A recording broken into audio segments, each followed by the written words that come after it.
কেলেঙ্কারিতেও রাডারের সন্দীপ ঘোষ, স্ক্যানারের সন্দীপ ঘনিষ্ঠ 2 চিকিৎসক এবং 3 ঠিকাদার। ভিজিলেন্স কমিশনে পাঠানো প্রাক্তন ডেপুটি সুপারের অভিযোগপত্রে এদের সকলের নাম ছিল।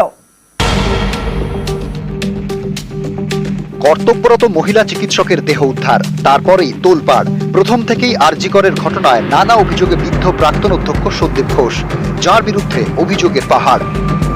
সন্দীপের জামানায় আরজি করে আর্থিক দুর্নীতির ভুরি ভুরি অভিযোগ। কদিন আগেই হাইকোর্টের দ্বারস্থ হন হাসপাতালের প্রাক্তন ডেপুটি সুপার আক্তার আলী। তাঁর করা মামলায় আর্থিক দুর্নীতি তদন্তভার সিবিআই এর হাতে তুলে দেয় হাইকোর্ট। সেই তদন্তে নেমে রবিবার সন্দীপ ঘোষ ও তার একাধিক ঘনিষ্ঠের ঠিকানায় হানা দেয় সিবিআই।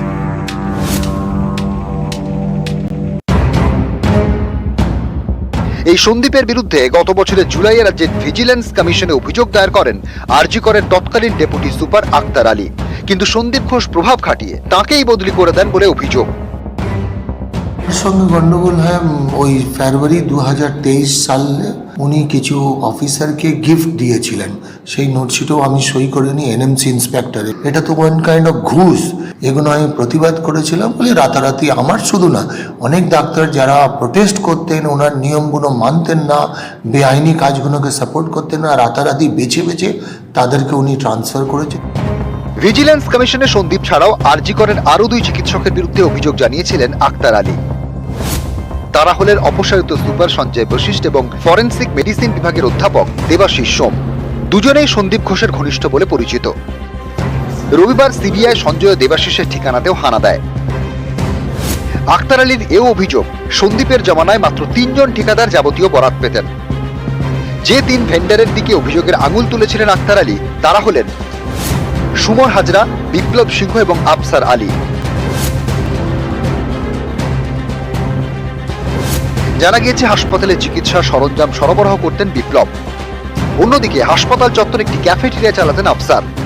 वो शशि भैया और वो अफसर भाई दोनों ऐसे आते थे, शशि और अफसर भाई। অভিযোগ ছিল বেআইনিভাবে হাসপাতালে ক্যান্টিনও চালু করেন সন্দীপ ঘোষ। এদিন সিবিআই আফসারের বেলগাছিয়ার বাড়ি এবং বিপ্লব সিংহ সাঁকরাইলের বাড়িতেও হানা দেয়। পরে সন্দীপ ঘনিষ্ঠ বলে পরিচিত এই সুমন হাজরার হাওড়ার বাড়িতেও হানা দেয় সিবিআই। শুধু তাই নয়, আরজি করের আরেকটি ক্যাফেতেও এদিন তল্লাশি চালান কেন্দ্রীয় গোয়েন্দারা। জানা গেছে সেটির মালিক টালার বাসিন্দা চন্দন লৌহ। হসপিটাল অথরিটি একটা কাগজ ছিল, এটা নিয়ে গেল। আর বাড়িতে তো গিয়েছিল সকালে। হ্যাঁ, আপনি কি সন্দীপ ঘোষকে টাকা দিয়েছিলেন? না, দুর্নীতি তদন্তে এদিন স্টোর রুম সহ হাসপাতালের একাধিক জায়গায় তল্লাশি চালায় সিবিআই। সন্দীপ ও সঞ্জয় বশিষ্ঠ যে ঘরে বসতেন সেখানেও হানা দেন কেন্দ্রীয় গোয়েন্দারা। জানা গেছে অপসারিত সুপার ও প্রাক্তন অধ্যক্ষের ব্যবহার করা 2টি কম্পিউটার বাজেয়াপ্ত করে এজেন্সি। বাজেয়াপ্ত করে নিয়ে যায় বেশ কিছু নথিও। বহুত কুছ হ্যায় বাস। নিউজ 18 বাংলা। কাল রাজপথে ফের অশান্তির আশঙ্কা। আরজি করের ঘটনার প্রতিবাদ বিক্ষোভ, নবান্ন অভিযানের ডাক ছাত্র সমাজের। অভিযানকে ঘিরে রাজ্য রাজনীতিতে ফের তুঙ্গে তর্জা আর অশান্তির আশঙ্কা মানতে নারাজ ছাত্র সমাজ। আন্দোলনকে সমর্থন জানিয়েছে বিজেপি গন্ডগোল পাকাতে চাইছে বলে পাল্টা দাবি শাসক দলের। কালকেই রাজ্যে নিটের পরীক্ষা রয়েছে আর নেট পরীক্ষায় গন্ডগোল পাকানোর অভিযোগ তৃণমূলের, যদিও আন্দোলনকে অরাজনৈতিক বলেই দাবি বিজেপির। ছাত্র সমাজের কর্মসূচি, এটা তো দলীয় কর্মসূচি নয়, এটা বিজেপির কর্মসূচিও নয়।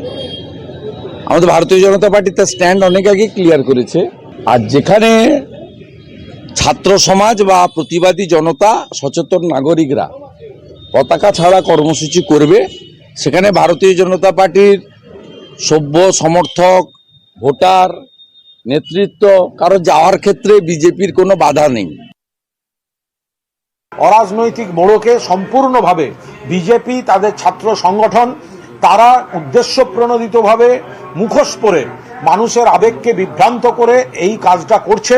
তার সঙ্গে বকলমে সিপিএম তাদেরকে প্রমোট করে এই বিজেপির মুখোশধারীরা এই খেলাটা খেলছে। অন্য জেলা থেকে, এমনকি অন্য রাজ্য থেকে বিশেষ কাজ করার জন্য ছোট ছোট গ্রুপকে ঢোকানো হচ্ছে, পুলিশের পোশাক অনেককে দেয়া হচ্ছে। ফলে এরা নানা ধরনের গন্ডগোল করার জন্য, যাতে কোনোভাবে কেন্দ্রীয় সরকারকে দিয়ে নাক গলাতে পারে, এই অরাজকতা তৈরির একটা প্লট এই দিন করে। এটা জাস্টিস ফর আরজি কর হচ্ছে না, এটা অন্য রাজনীতি হচ্ছে। 27 আগস্ট নবান্ন অভিযান